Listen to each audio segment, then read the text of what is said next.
Inicié mis estudios de doctorado allá por el año 87 y en aquel momento pues, el doctorado que teníamos en el Departamento de Química Analítica, que era donde yo cursaba mis estudios, era un doctorado de Química Analítica y Medio Ambiente. Entonces lo impartía en el Departamento de Ingeniería Química, el Departamento de Química Analítica, y había mucho análisis y sobre todo mucha parte de análisis aplicado al control de contaminantes en aguas, en suelos. Entonces inicié mi tesis doctoral en ese tema, análisis de sobre todo metales pesados, que era entonces una preocupación medioambiental importante en aguas y en sedimentos fluviales y en suelos.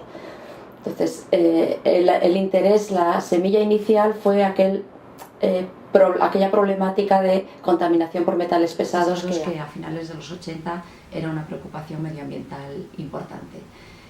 Posteriormente las aguas se han contaminado a una velocidad tremenda, como todo el mundo sabe, y nos hemos seguido dedicando un poco al estudio de cuencas fluviales, al estudio de aguas subterráneas, que es donde nos estamos centrando ahora más, y no solo contaminación de metales pesados, sino que hemos evolucionado un poco a la contaminación de otros contaminantes, por otros contaminantes emergentes. Las empresas tienen unos cánones de vertidos y unos controles ambientales mucho más serios de los que había hace años, pero el problema es la sobreexplotación. Ya no es tanto la contaminación, porque yo creo que las empresas ya tienen una mentalidad para controlar sus vertidos y una legislación que cumplir, que eso está limitándose bastante. Pero claro, siempre hay pequeñas empresas, pequeños autónomos o pequeños vertidos puntuales más difíciles de controlar. Pero más que los vertidos contaminantes, que yo creo que se está haciendo un esfuerzo importante para controlar eso, el problema es la sobreexplotación. Es la ausencia de recursos hídricos, y si hay poca agua y algo contaminamos, pues obviamente la problemática se va agudizando. La problemática la que yo ahora estoy más centrada y que a mí más me preocupa es la de los recursos hídricos subterráneos, porque los recursos hídricos superficiales más o menos se renuevan, más o menos la calidad se controla, pero los subterráneos son más difíciles de renovar, y sobre todo con estas épocas de sequía. Entonces estamos en crisis también en el tema de aguas. Por supuesto, una crisis en esta cuenca hidrológica especialmente, con estos años de sequía acumulados y que yo creo que va a ir a más, y la sobreexplotación de los recursos. El problema es importante, la contaminación.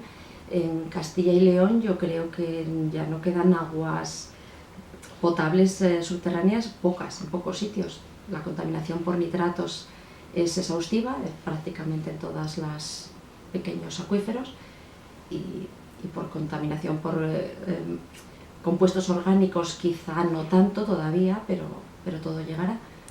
¿Y ustedes qué hacen para concienciar a la sociedad porque se están dando cuenta de este problema? ¿Qué hacen? ¿Cómo gritan al resto de la sociedad? Pues la verdad es que desde las universidades muy poco, porque toda nuestra investigación tiene una trascendencia social muy pequeña.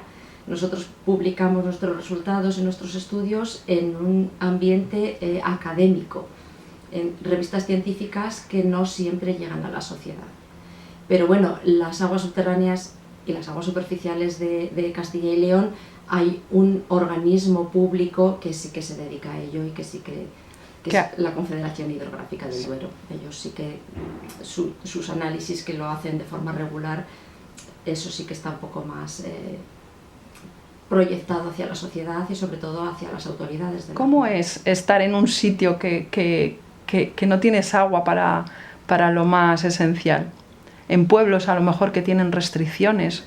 Pues imagínate, eso es complicado, y sobre todo saber que el agua que consumes a lo mejor no tiene la calidad adecuada, porque tiene algún contaminante en excesiva concentración o cerca del límite de concentración máxima admisible. Entonces todo lo que es tema de bacterias coliformes está muy controlado, pero algunos contaminantes inorgánicos o trazas de contaminantes orgánicos no se controlan todos.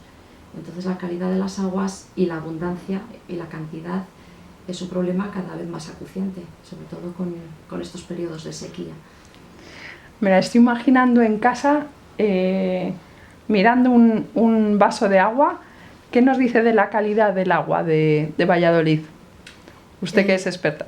La calidad de las grandes ciudades yo creo que está asegurada, porque tiene muchos análisis exhaustivos y muy frecuentes. Entonces yo la consumo con total tranquilidad. El problema es la calidad de las aguas en pequeños municipios que utilizan aguas subterráneas. Se analizan coliformes, se analizan algunos parámetros, pero no se analiza todo. Yo soy de un pueblo de León, de la provincia de León, de una zona con una agricultura muy intensiva. Y entonces hay contaminantes derivados, residuos de pesticidas, residuos de fertilizantes que se utilizan en la agricultura, que no se controlan. Entonces, por acumulación pueden llegar a ser tóxicos y nadie está controlando eso, que es un tema complicado, caro y difícil de implementar en zonas rurales. Sobre todo una preocupación medioambiental y una preocupación por el futuro y por lo que vamos a dejar en herencia a futuras generaciones. Entonces tiene que ser algo, porque no es un tema que esté bien financiado.